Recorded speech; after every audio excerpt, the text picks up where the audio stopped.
3.1운동 민족 대표 33인, 천도교 핵심 3인방으로 무관 출신인 권동진. 권동진은 민족 대표 33인 가운데 드물게 무관 출신인데 증조부 권필이 무과에 급제한 뒤 오의도 총부 부총관 등을 역임하면서 무인 가문을 열었습니다. 그의 백부와 부친 역시 무과 급제자 출신으로 백부 권재윤은 절충장군, 부친은 경상도 중군을 지냈으며 셋째, 다섯째 형도 1880년 경진무과에 나란히 급제해 무관의 길을 걸었습니다. 특히 셋째 형 권영진은 가보개혁에 참여했으며 1895년 을미사변 때 대원군과 함께 명성황후 축출 모의에 가담해 경복궁을 점령하기도 했는데 권동진이 무관의 길을 걷게 된 것은 이런 집안 내력과 무관치 않아 보입니다. 권동진은 1861년 충북 괴산에서 권재영과 경주이 씨의 육남으로 태어났는데 호는 우당, 도호는 실함으로 천도 교인들의 도호는 대개 교주 손병희가 지어주었지만 그는 자신이 지었습니다.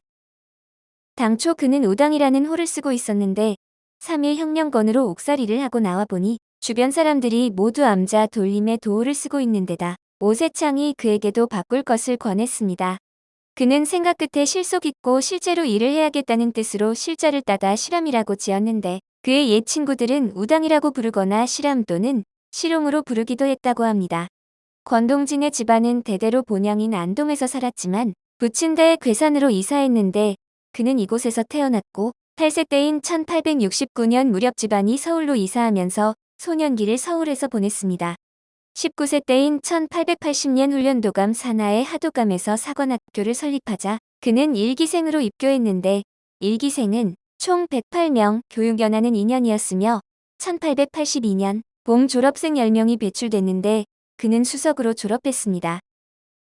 업 직후 남행부장에 임명됐다가 임무훈련 뒤 100명으로 편성된 초통솔자인 초관에 임명돼 좌우영의 교련을 맡았는데 갑신정변 때는 박영효가 거느린 전우영 소속으로 있다 고종을 호위하기도 했습니다. 이 무렵 그는 김옥균 등 개화파 세력과 자주 접촉하면서 교류를 가졌던 것 같은데 육군 참령으로 승진해 별군직으로 있던 1885년 무렵 경남 함안 군수로 임명돼 1년 남짓 근무했습니다. 이후 함경도 안무중군 겸 토포사로 있다 중추부 내금장을 거쳐 1894년에는 거문도 첨사 겸 수방장으로 근무했는데 10여 년을 무관으로 근무해온 그는 1895년 을미사변을 계기로 전환점을 맞게 됩니다. 집안의 상을 당해 서울에 머물고 있던 그는 새로 재편된 훈련대에 근무하고 있었는데 당시 셋째 형 권영진은 경찰, 감옥 업무 및 왕궁 경비 업무를 관장하던 경무청의 수장인 경무사로 있었습니다. 권영진은 1895년 10월 대원군의 명성황후 축출 획책에 가담했는데 이때 그의 동생인 권동진도 경복궁 급습에 가담한 바 이들은 일본 낭인들의 명성황후 살해의 음모와는 별개로 대원군의 모략에 동원된 것이었습니다. 이를 기화로 주한 일본공사 미우라는 명성황후 살해를 두고 훈련대가 대원군과 결탁해 행한 쿠데타로 사건을 조작했는데 조선 정부는 사건 후 훈련대 해산과 함께 연루된 군부 대신 조희연 등의 체포령을 내렸습니다. 권동진 역시 이 사건에 연루돼 쫓기는 몸이 됐고 결국 그해 12월 일본 망명길에 올랐는데 1900년 대한제국정부는 주일특명공사 이하영을 통해 일본 정부에 권동진, 육일준 등 6명의 소환을 요청했습니다. 이어 1904년에도 한국인 망명객 14명의 출송을 요청했으나 일본 정부는 응하지 않았는데 당시 일제는 이미 조선 조정을 좌지우지하고 있었습니다. 당시 일본에 망명한 사람은 그의 동지들인 조희문, 이범래, 우범선, 이두황, 신은희, 정난교, 오세창 등이었는데 망명 초기에 그는 도쿄의 근위사단에서 군사학을 공부하고 사면대에서 실습을 했습니다. 또 일본 육군성에서 격리 사무를 익혔는데 그동안 일본에 망명한 박영효, 조희연, 장박, 육일준, 유세남 등과 교류하며 국제정세에 대해 논의했고 1900년 그의 셋째 형 권영진이 국내에 들어갔다 차명을 당했습니다. 그 무렵 권동진은 오사카에서 손병희를 만나면서 인생 임무가 바뀌었는데 손병희는 선진문물을 배우기 위해 미국으로 가려다 중도의 사정이 생겨 오사카에 눌러앉아 있었습니다. 당시 손병희는 문명개화를 통해 동학을 개혁하고자 했으며 권동진은 동학의 세력을 이용해 정권을 되찾고 정치적 개혁을 추진하려고 해서 두 사람은 의기투합했고 권동진은 동학에 입교했습니다. 1905년 8월 조선정부는 6.1준, 권동진 등을 사면해 자유의 몸이 된 그는 1906년 1월 5일 손병희 등과 함께 망명생활 11년 만에 귀국하고 천도교회 조직정비에 나섰습니다.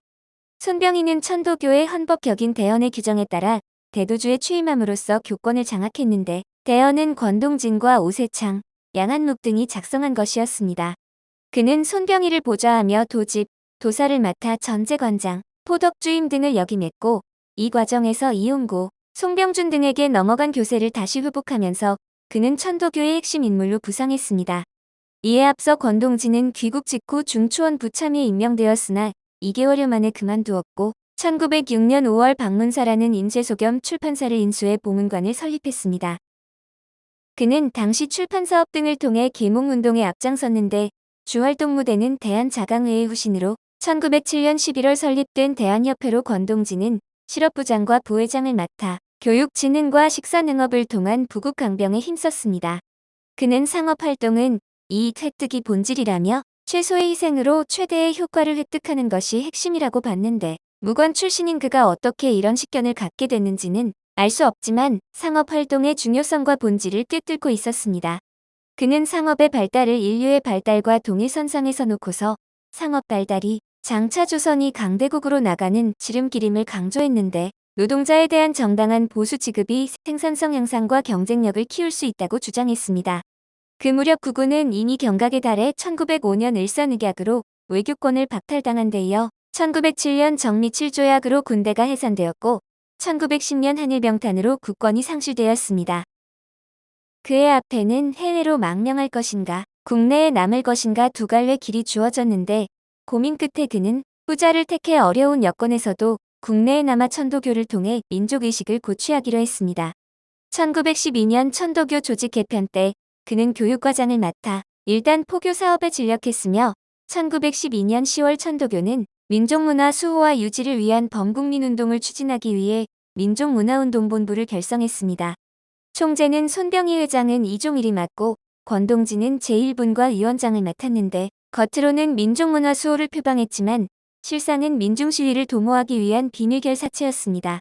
1913년 4월 이 운동을 본격적으로 전개하기 위해 지방조직 확대 강화 대책을 논의해 회원은 100여 명에 달했고 민중동원을 위해 강연회를 열기도 했으나 앞서 시도했던 생활 개선 운동에 이어 별 성과를 거두지는 못했습니다. 1918년 제1차 세계대전 종전을 앞두고 윌슨 미국 대통령이 민족 자결주의를 주창한 것을 계기로 리투아니아가 독립을 선언하고 체코, 유고, 폴란드 등도 잇따라 민족 자주를 외치고 나섰습니다. 국내외의 민족 진영은 급변하는 국제정세를 예의주시했는데 앞서 손병희를 비롯해 권동진, 이종훈, 오세창, 최린 등 천도교 지도부는 5월 5일 모임을 갖고 독립운동 3대 원칙인 대중화 일원화 비폭력을 정했습니다. 이들은 9월 9일 소위 무시위 계획을 세웠으나 최남선이 독립선언서를 제때 준비하지 못해 수포로 돌아가고 말았는데 권동진은 윌슨의 민족 자결주의 이념을 민족운동의 이념으로 활용하려 했습니다. 그는 민족 자결 조항의 범주에 식민지 조선도 포함되는지 여부를 검토했고 윌슨이 국제연맹 회의에서 민족 자결 문제를 다룬다는 소식을 접하고 12월 말경 오세창, 최린 등과 이 문제를 논의했습니다. 3인은 논의 끝에 의견 일치를 본 후 이를 조선 독립을 위한 현실적인 방안으로 인식해 각자 역할 분담을 했는데 그와 오세창은 교단 내부의 일을, 최린은 대외 업무를 맡기로 했습니다. 그는 손병희를 설득하는 한편 양한묵, 나영환, 나인협, 임혜환 등에게 독립선언서 서명을 건의해 승낙을 받아냈고 이후 천도교는 기독교, 불교 측 인사들과 연대해 총 33인으로 민족대표를 구성했습니다. 당초 거사일은 3월 3일로 정하였으나 이날은 고종의 인산일이어서 불경하다는 의견이 있었고 3월 2일은 주일이라 결국 3월 1일로 변경했습니다. 독립선언서는 최남선이 기초했으며 인쇄는 천도교가 경영하던 보성사에서 맡았는데 2월 28일 가회동 손병희 집에서 열린 최종 모임에서는 장소를 당초의 파고다 공원에서 명월관 지점인 태화관으로 옮기기로 했습니다. 만에 하나 소요 사태를 우려한 때문으로 3월 1일 오후 2시 예정대로 독립선언식이 열렸고 식이 끝날 무렵 일경이 들이닥쳐 참석자 전원을 남산 외성대 경무총간부로 연행했습니다. 그는 33인 가운데서도 초창기부터 관여한 핵심 인사였던 만큼 일제는 여러 차례에 걸쳐 집요하게 신문했고 이에 그의 신문조서는 다른 대표에 비해 분량이 훨씬 많았습니다. 경성복심법원은 1920년 10월 30일 선고공판에서 손병희를 비롯해 권동진, 최린, 오세창, 이종일, 이인환, 함태영, 한용운 등 핵심 8명에게 징역 3년을 선고했는데 33인 가운데 이들이 최고형을 받은 것입니다. 이들은 서대문 감옥을 거쳐 경성 감옥으로 이감돼 모자를 만들거나 그물짜기 노역을 하며 옥고를 치렀는데 수감 중에 의병으로 고생해 한동안 병감에 수감돼 있었으며 영양 보충을 위해 사식을 차입해 먹기도 했습니다. 사회주의 표용한 독립운동가. 그를 포함해 7명은 만기를 2달여를 앞두고 1921년 12월 22일 가출옥했는데 추록할 무렵 조선 사회에는 사회주의 사상이 널리 퍼져 있어 민족 진영이 자유주의 대사회주의 진영으로 나뉘어 갈등을 빚었습니다. 당시 사회주의는 주로 젊은 지식층이 선호했으나 그는 60대에도 불구하고 이를 수용했는데 그는 사회주의야말로 모든 주의 중에서 인류애가 가장 이상적인 사상이라고 여겼습니다. 그는 또 사회주의만이 인류를 위한 진리, 복리에 기반하고 천부의 평등 자유를 지향하는 인류주의라고 정의했는데 사회주의는 금권만능주의의 해독을 지닌 사회조직의 결함을 개조할 수 있는 선견이라고 여겼습니다. 1922년 5월 교주 손병희가 세상을 떠나면서 천도교는 내분에 휩싸이기 시작했는데 이른바 신파의 최린과 구파의 권동진, 이종린 등이 대립하는 양상을 보였습니다. 이들은 정치적인 입장에서도 차이를 보였는데 타협적 민족우파 계열의 김성수, 이광수 등과 교류하던 최린은 자치론을 주장한 반면 권동진 등은 자치론에 반대하며 비타협적인 태도를 견지했습니다. 1926년 60만 세항쟁 당시 그가 중심이 된 천도교 구파는 사회주의 세력과 연대하여 뒤에서 적극 지원했고 직후 천도교 구파 인사들과 함께 신간회 창립에 참여했습니다. 이후 신간회 본부 창립 부회장, 1929년 6월에는 복대표대회 집행위원장을 맡아 신간회 활동에 열정을 쏟았고 광주 학생이거가 일어나자 진상규명을 위해 광주에 사람을 파견하고 민중대회 개최를 추진했습니다. 일제의 무자비한 학생 탄압을 알리고 학생운동을 지원하기 위해서로 그는 신간회 원로로 대회 당일 연설을 할 예정이었지만 사전에 일경에 체포되어 징역 1년을 선고받고 고초를 겪었습니다. 대한협회에서 처음 만난 이후 28년간 그를 동지이자 스승으로 받들며 고락을 함께한 이종린에 따르면 권동진은 실천하는 독립운동가였으며 명예나 재물을 탐하지 않고 평생을 청빈하게 살았다고 합니다. 특히 그는 민중의 지도자로 용기와 덕성을 겸비한 인물로 평가되었는데 일제 때 독립운동가들의 변호를 맡았던 가인 김병로는 그가 1929년 광주 학생 사건 후 검사국에 송치될 때 눈물을 훔쳤다고 회고한 바 있습니다. 1937년 중일 전쟁 이후 일제는 민족 진영 인사들에 대해 극심한 탄압과 회유 공작을 벌였으나 그는 끝까지 지조를 지켰는데 아들이 의사라 생계에는 큰 문제가 없었다니 다행스런 일이었습니다. 해방 당시 85세의 고령임에도 신생 대한민국 건국에 앞장섰는데 임시정부 환영준비위원회 위원장을 맡아 임정세력을 건국의 주체로 인식했습니다. 1945년 12월 신탁 통치의 소식이 전해지자 신탁반대 국민총동원위원회를 결성해 독립국가 수립에 힘을 쏟았고 좌우 세력이 분열 대립하자 신한민족당을 결성해 통일정권 수립을 촉구했습니다. 그에게 건국운동은 또 하나의 독립운동이었던 셈인데 무관으로 관직에 진출한 이래 일생을 조국의 독립과 통일국가 수립을 위해 바친 그는 1947년 3월 9일 경기도 장우원 자택에서 향년 87세로 별세했습니다.